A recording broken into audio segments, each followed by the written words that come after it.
Hi there and welcome again to the Explaining History podcast, and this is the second part of what we'll run to probably 3 or 4 episodes on the Crosby, Stills, Nash and Young song Ohio, which was a protest song about the Kent State shootings in 1970, where National Guardsmen, the Ohio National Guard, gunned down 4 students at the Kent State University in Ohio who were protesting against the Vietnam War.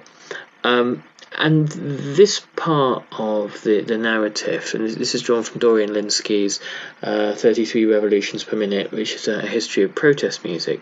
This part of the narrative is really about establishing the social, political and cultural climate of the times, and the fact that in the late 1960s Richard Nixon was really creating the conditions for a cultural civil war during the final years of Vietnam, because of course what is easy to forget is that the hippie movement, and not as a term I particularly like to use, but the counterculture in all its various guises was dwarfed by the size of American working class and middle class conservatism with a small c,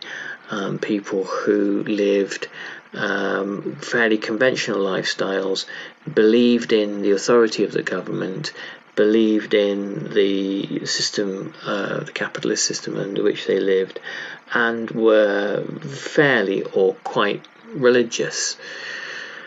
And these were the people that Nixon knew he could rely upon and call upon in order to win elections, and so cultural discord and societal discord in America was ideal, really, and he played on this expertly, and really has set the the model for what American conservatism is, all the way up to Trump.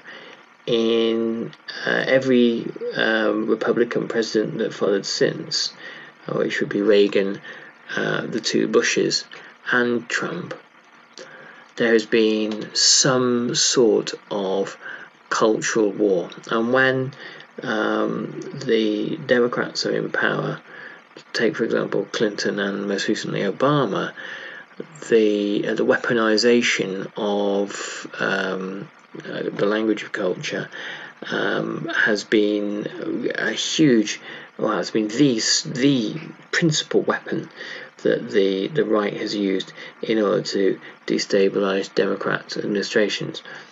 By the way, I'm not suggesting for a moment that the Democrat administrations of Clinton or Obama have been remotely on the left.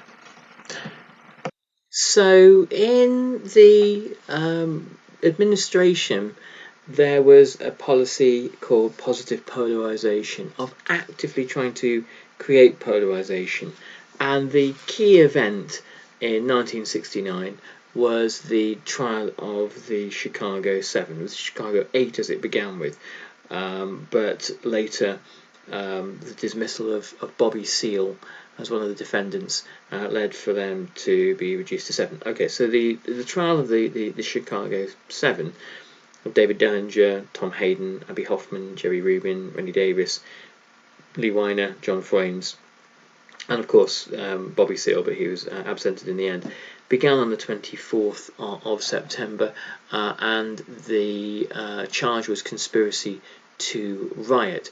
The reason why the charges had been brought was because there was a riot outside the Democratic National Convention in 1968, as the Democratic Party chose its new candidate, and the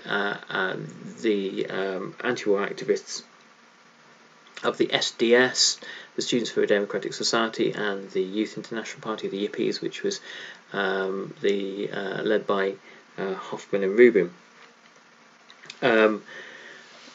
created the circumstances, though it was largely down to the police, in reality, for a riot to take place. The trial, writes Dorian Lynskey, began on September the 24th. Rubin and Hoffman hoped to put the system itself on trial and pump their message into millions of American homes. The prosecution planned to retrospectively tie disparate, even competing personalities into one big sinister plot. Each camp was selling an illusion to the viewing public, exaggerating its opponent's villainy in a kind of media arms race. Abbie Hoffman demonstrated with his flair for phrase-making, dubbing the courtroom a neon oven, insisting he was a citizen of the Woodstock nation and claiming, rather optimistically, that rock musicians are the real leaders of the revolution. The defense called a string of counterculture stars, including Allen Ginsberg, Timothy Leary, Norman Mailer, Arlo Guthrie, Phil Ochs, and Country Joe McDonald, who began fixing to die. No, no, no, Mr. Witness, interrupted Judge Julius Hoffman. No singing. MacDonald recited the lyrics instead. If the prevailing mood was one of puckish disrespect, then a darker note was sounded by self-styled revolutionary Linda Hager Morse. After Chicago, I changed from being a pacifist to the realization that we had to defend ourselves, she said, speaking for many of her peers. A non-violent revolution was impossible. I desperately wish it was possible. One of the problems of the left in the 1960s is that it was fragmented, and you had small parties like the SDS fragmenting to even smaller parties. One of the most infamous of those being the Jesse James gang, and they fragmenting into even smaller parties. And one of the offshoots of the Jesse James gang was a group called Weatherman, or the Weather Underground, and the reason for choosing the name is that it was derived from Bob Dylan's song Subterranean Homesick Blues, where the line says, "You don't need a weatherman to know which way the wind blows." And the Weather Underground were one of the few groups in America during the 1960s to actually resort to acts of terrorism. They did send out bombs, and I don't believe they managed to kill anybody, but that's kind of not the point. So during the trial of the Chicago 7, the Weather Underground staged its own media event called the Days of Rage. The intention was for a second Battle of Chicago, writes Dorian Lynskey. Bring the war home, urged posters and leaflets, although the hopeful hordes of working-class revolutionaries never materialised, and plans for a wargasm rock festival came to nothing. A few hundred demonstrators embarked on 2 days of street fighting, during which the lawyer Richard Elrod, who pushed for the Chicago 8 indictments, tried to leap on a weatherman, missed and crashed into a wall and was paralysed for life. That night, Hayden was racked by anxiety. Between Judge Hoffman's courtroom and the weathermen, he asked himself, where was the sanity? Most left-wing commentators regarded the Days of Rage as a feeble, irresponsible fiasco. Hendrik Hertzberg of the anti-war magazine Win called it a huge, unearned windfall for the forces of repression. Chicago Black Panther Fred Hampton, whom Weatherman considered an ally, denounced the group as anarchistic, opportunistic, adventuristic, and custoristic. At Weatherman's December War Council in Flint, Michigan, they sang vicious parodies from the Weatherman songbook, including White Christmas, I'm dreaming of a white riot, just like the one on October 8th, and Dylan's Lay Lady Lay, Stay Elrod Stay, Stay in Your Iron Lung. Over subsequent months, they went underground, cutting ties with their families and assuming fake names in preparation for further action. And I think the point that Fred Hampton makes here is the kind of the salient one, in that not all kind of action by the revolutionary left was actually welcomed by the rest of the revolutionary left, or seen as helpful or warranted or useful. And it gave the Nixon administration a perfect opportunity to appeal directly to this group that this demographic that the Nixon administration called the silent majority of middle Americans who were becoming highly dissatisfied and resentful towards the radical social changes of the 60s, and if they could point to troublemakers and malcontents and dangerous types, then they would embrace the kind of social and cultural conservatism that Nixon offered. This combined with the Southern strategy, which is a kind of a different conversation altogether, were the kind of the roots of Nixon's electoral success in 1972. The idea of armed revolution went mainstream in 1969. Short-lived WHO affiliates Thunderclap Newman cried, "Hand out the arms and ammo" on Something in the Air, while Jefferson Airplane whooped, got a revolution? Got to revolution" on Volunteers. Columbia Records cynically branded their early 1969 rock releases revolutionaries with the slogan, "The man can't bust our music," and even hardware company Vaco jumped on the bandwagon, calling "Join the Tool Revolution." As critic Robert Christgau shrewdly noted, it took about 18 months from 1967 to late 1969 for the idea of revolution to evolve from an illusion of humorless politicniks to a hip password. You only need to look at movies like Network, the Sidney Lumet movie, where a tired and demoralized broadcaster who claims to be speaking the truth for the first time in his life is co-opted by a network that suddenly finds it immensely popular. I think Network is set in the late 1970s, but and how the ideas of the counterculture are very quickly corporatized and packaged and resold back to a restless and angry audience. It's a brilliant movie, by the way, if you haven't seen it, to show how this conception of revolution suddenly became very, very tame, very, very easy to kind of co-opt and sell. There are all sorts of fascinating moments in the Marvel comics of the late 1960s where obviously Stan Lee and Steve Ditko and other of the kind of the original Marvel crew could see which way the wind was blowing, and created all these sort of rather created particularly the character of Black Panther characters that they thought would capture an audience. In this ruling year, writes Dorian Lynskey, every major event seemed to invite two opposing perspectives. Take Woodstock. The national media, in the same brief, Aquarian frenzy, which led Hollywood to produce such calamitous LSD farces as Candy and Skidoo, went gaga for the history's biggest happening. A swooning Time report approvingly quoted Jimi Hendrix and Janis Joplin and declared, "In its energy, its lyrics, its advocacy of frustrated joys, rock is one long symphony of protest." Although many adults generally find it hard to believe, the revolution it preaches, implicitly or explicitly, is basically moral. Some of its readers were not so sure. "Congratulations," wrote Mrs. A. Anderson Hoover from Atlanta. "Your article does a superb job of furthering the moral decay of this nation." But it was people like that who would that attitude, that sentiment, which would win out in the late 60s and the early 1970s.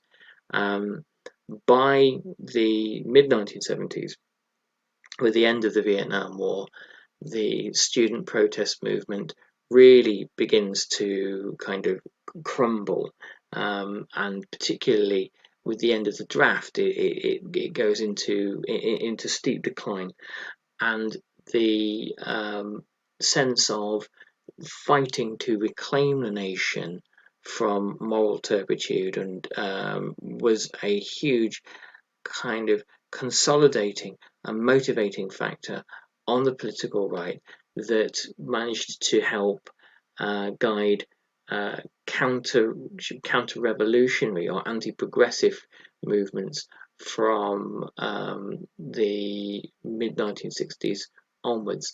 A particular example being the galvanization against the Equal Rights Amendment, led by the conservative Phyllis Schlafly. Anyway, those amongst the silent majority who saw Woodstock as a muddy Sodom and Gomorrah found their very own anthem the following month in Merle Haggard's country music hit, Okie from Muskogee. Although Haggard would later call it a satirical look at middle America, bemused by weed-smoking, free-living hippies, and it is a pretty funny song, millions of listeners embraced it without irony.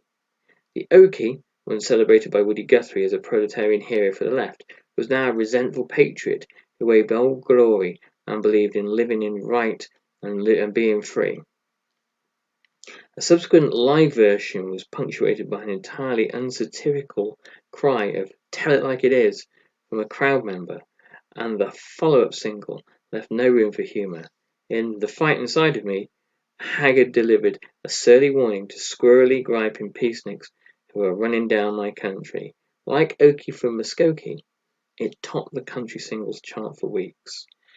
And the success of the conservative right in the next couple of decades was based on understanding who Merle Haggard was speaking to. Instead of a working class that saw itself as being the victims of economic elites who expropriated wealth from them, Merle Haggard the people that bought Merle Haggard's records believed that they were victims of a bourgeoisie, a left liberal bourgeoisie that didn't know it was born, arrogant, out of touch, unpatriotic, and stuck in academic ivory towers.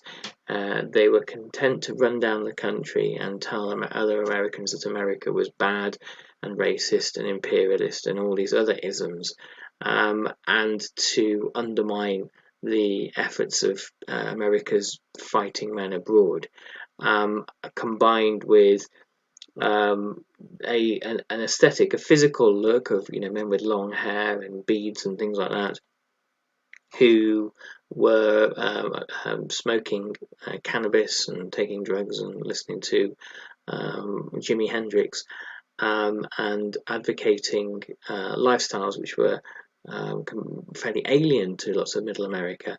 These were the people that Nixon could speak to.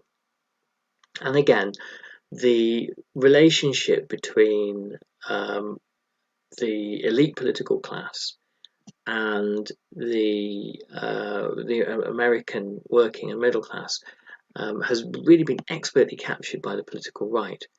There's a reason why people like Ronald Reagan and George W. Bush adopted this kind of persona of the kind of the rootsy, folksy, down at home guy who don't speak fancy highfalutin talk. No, he's the sort of person who isn't going to belittle you. It's immensely popular. It is immensely popular and it works. And the idea that a rejection of academia, a rejection of the student movement, a rejection of the kind of the East and West Coast liberal intelligentsia was the key to winning election after election. This is something, again, the political right have understood implicitly and still understand today. And in a way, there is the seeds from in the late 1960s and 70s of weaponizing this kind of anti-intellectualism that you see in a much more exaggerated form in the 2000s and leading up to the Trump era, where and it has been part of the playbook of Fox News, particularly since the 1990s, of those snobs are laughing at you, or those unpatriotic liberal know-nothings who think they're so terrifically clever are running the country down. This is kind of like the narrative, the political narrative of how conservatism works. And if you look at who was around in the Nixon era, many of them, the likes of Donald Rumsfeld and Dick Cheney, made it through. Rumsfeld died only a few weeks ago. The after kind of their sort of afterlife from Nixon onwards shaped the Reagan years, shaped the Bush years, and if it weren't for the fact that Trump is a rank political outsider, would have shaped Trump as well. But Trump has Roy Cohn, who has a heritage all the way back to kind of McCarthyism, and Roger Stone, who was a kind of one of the sort of like the malign influences around the Watergate scandal to help him to further a very similar agenda. So it's really, really fascinating to look at how the cultural struggles of the 1960s are still with us and still being played out. Dorian Ninsky writes, "In the final weeks of 1969, it was as if the worst fears of both sides had become flesh. Middle America came face to face with 35-year-old Charles Manson, the nightmare hippie whose crazed followers, drawn from the human flotsam of Haight-Ashbury, had hacked to death actress Sharon Tate and 3 of her friends in August. But Weatherman's Bernardine Dawn called the killings wild. The anti-war movement learned about Lieutenant William Calley, a man with bland good looks of a high school jock who'd allegedly overseen the massacre of 109 civilians in the Vietnamese hamlet of My Lai, following the Tet Offensive. But in one poll, following the publication of reporter Seymour Hersh's revelations, 49% of Minnesotans refused to believe it had happened at all. Two emblematic villains, 2 Americas. And I guess if there there isn't a clearly observable parallel with our times of the refusal to believe objective truth, then we're not looking hard enough. Anyway, thanks very much for listening tonight, folks. You can check out the Explaining History podcast at www.explaininghistory.org. If you can back the Patreon there, that's always helpful. It helps to keep the podcast going. And you can check us out on YouTube too. Thanks very much, everybody. All the best. Take care. Bye-bye.